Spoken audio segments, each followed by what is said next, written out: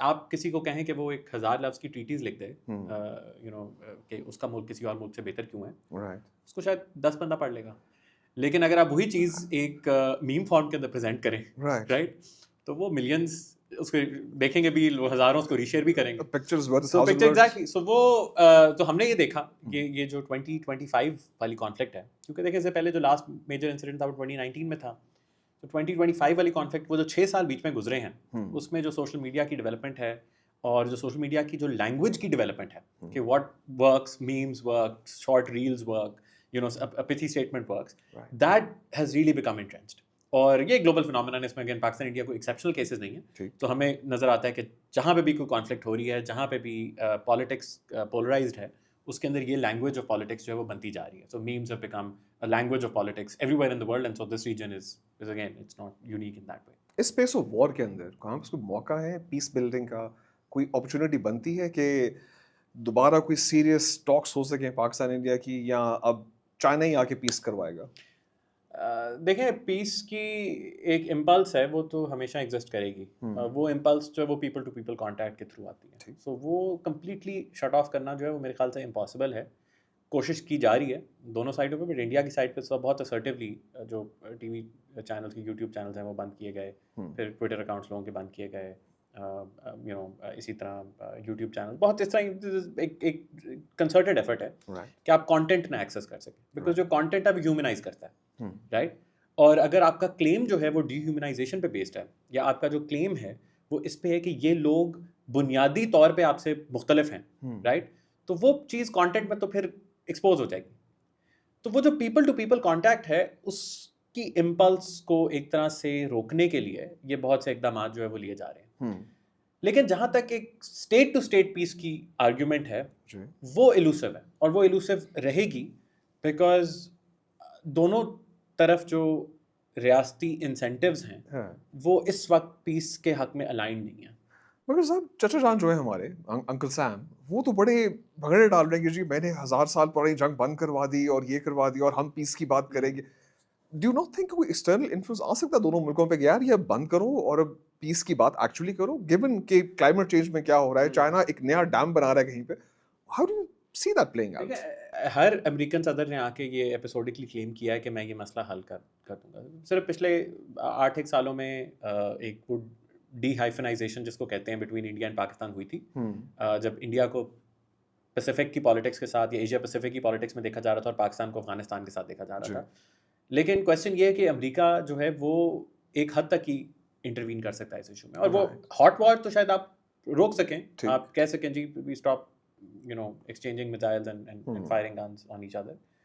لیکن جو کچھ فنڈامنٹل پولیٹیکل ایشوز ہیں جن کو آپ ڈپلومیٹکلی ہی حل کر سکتے ہیں, ان کا حل تو امریکہ میرا نہیں خیال پرووائڈ کر سکتا ہے.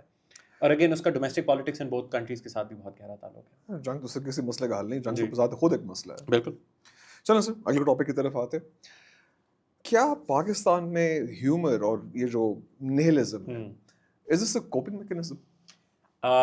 شور, آئی مین آئی تھنک بہت سے لوگ اس کو اگر آپ ایک میتھس لیول کے اوپر سائیکو سوشل انالیسس کریں تو میرے خیال سے یہ ہے کہ نائلزم یا جب کچھ نہیں کر سکتے ہنس دیتے تو ہنس لیں, یہ میرے خیال سے ہے. اور میں اس بات کو میں اس حد تک آگے اسٹریچ نہیں کرنا چاہتا, but I mean if I take the liberty at this point to say کہ کلچرز ایوالو کرتے ہیں مختلف قسم کی یو نو کنسٹرینٹس کے اندر, اور اگر ہماری کنسٹرینٹس کے اندر جو ہے وہ کچھ مٹیریل ہارڈ شپ ہے, ایک انفلیشنری کرائسس ہے, پولیٹیکل انسٹیبلٹی گزری ہے, تو لوگوں نے اپنی زندگیاں اس میں بنانی تو ہے نا. آپ 250 ملین لوگوں کی زندگیوں کو ایک پاز نہیں لگا سکتے کہ جب تک ملک ٹھیک نہیں ہوگا تب تک آپ اپنی زندگیاں پاز پہ لے آئیں, یہ ہو نہیں سکتا. تو اس میں آئی تھنک ہیومر جو ہے وہ خاص طور پہ ینگر جو جنریشن ہے, اگین وہ انٹرنیٹ کی لینگویج بھی ہے, تو وہ ہیومر کی وہ فارم ہے. اگین ہیومر کی تو ایک بہت لمبی ہسٹری ہے, but humour of this particular type وہ ایک انٹرنیٹ کی زبان بن چکی ہوئی ہے.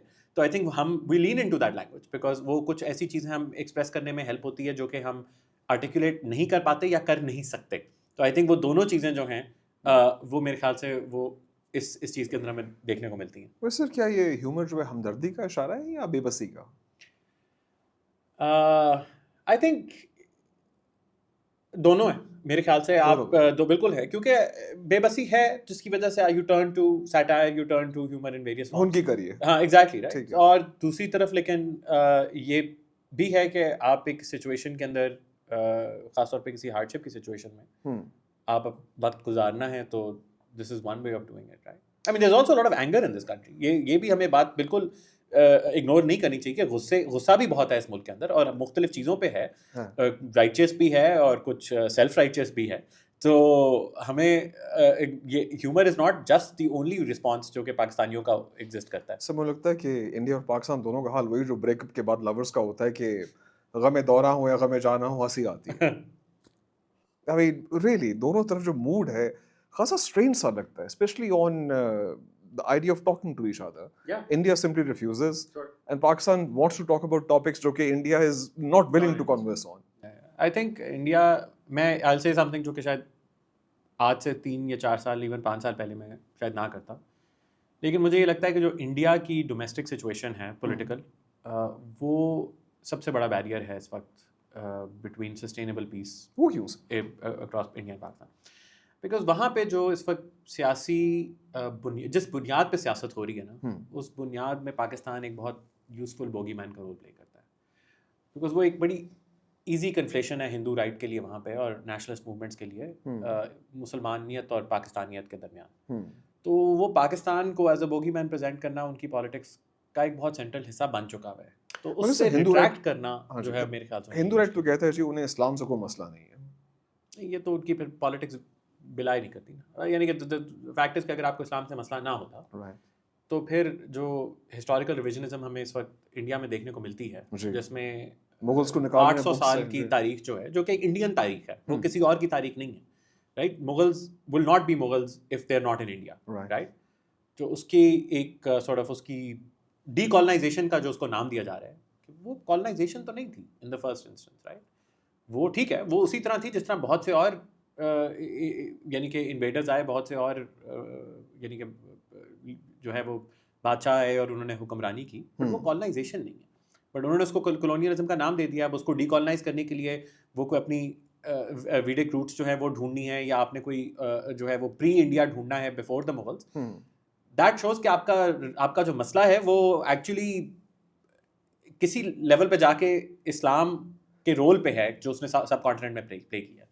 So do you not see the Mughals as colonials? I mean, کیا انہوں نے کسی جگہ کو آ کے آکیوپائی کر کے اپنی کالونی اسٹیبلش نہیں کی؟ یہ کالونی تھوڑی ہے, یہ تو وہی ہے جو کہ یہ میڈیول ایرا کے اندر تو آپ دنیا آپ نارمنز کو کالونائز, آپ کہیں گے کہ نارمنز جو تھے وہ سیکسنز کے کالونسٹ تھے, یا جو وائکنگز تھے وہ کالونائزرز تھے. کلونیلزم ایک بہت کنٹمپرری کانسیپٹ ہے جس میں 2 قسم کی ہمیں کلونیل ریلیشن شپس نظر آتی ہیں. ایک سیٹلر کلونیلزم جس کے اندر میس مائگریشن ہوتی ہے پاپولیشن کی اور ڈیموگرافکس کو بدلنے کی کوشش کی جاتی ہے, جو ہمیں اسرائیل پیلسٹائن میں نظر آتا ہے, یا جس طرح ہمیں امریکہ کی ہسٹری میں نظر آتا ہے, یا ہمیں آسٹریلیا اور ایون ساؤتھ افریقہ کی ہسٹری میں نظر آتا ہے. دوسرے کلونیلزم وہ ہے جو کہ سب کانٹیننٹ کا ایکسپیرینس تھا کلونیلزم کے ساتھ, انگریز سامراج کے ساتھ, رائٹ, وچ از کہ آپ ایک اکنامک ریلیشن شپ کے اندر انٹر کرتے ہیں ود اے کنٹری جس کو آپ میٹروپول کا نام دیتے ہیں, جو کہ باہر ایگزسٹ کرتی ہے, اور یہاں سے پرائمری گڈس جو ہیں ان کو آپ شپ آف کرتے ہیں, آپ ایک مارکیٹ کریٹ کرتے ہیں. That is what we consider colonialism. ایک انویڈنگ آرمی کا آنا اور ایک جگہ کو کیپچر کرنا اور اس پہ حکمرانی کرنا, وہ تو پھر اس طرح تو یہ ہے کہ پنجاب کے اوپر جو ہے وہ افغانوں نے کلونیلزم کیا اگر نادر شاہ جو ہے وہ آیا, یا اس طرح جو ہے وہ جو مراٹھاز تھے جب انہوں نے اپنی ایکسپینشنری سارٹ آف رجیم بنائی, ایگزیکٹلی, تو سکھ مراٹھا وارز کے اندر تو ہم ان کو ہی کلونیل فورس کے طور پر نہیں ہم کنسیڈر کریں گے. There have always been outsiders to any region who have come in and tried to rule that place. اور یہ میڈیول ہسٹری جو ہے وہ ہمیں دکھاتی ہی ہے. So I think اس کو کلونیلزم سمجھنا یا کلونیلزم کنسیڈر کرنا, اور پھر زیادہ امپورٹنٹ بات یہ ہے کہ انٹر میرجز بھی ہوئیں. That faith became an Indian faith. Islam became an Indian faith, right? Because جو اسلام کے اندر انڈیا میں کام ہوا ہے, یا آپ یہ سوچیں کہ اسلام کی سب سے بڑی جو ماڈرنسٹ موومنٹ ہے وہ سعودی عربیہ سے شروع تو نہیں ہوئی نا.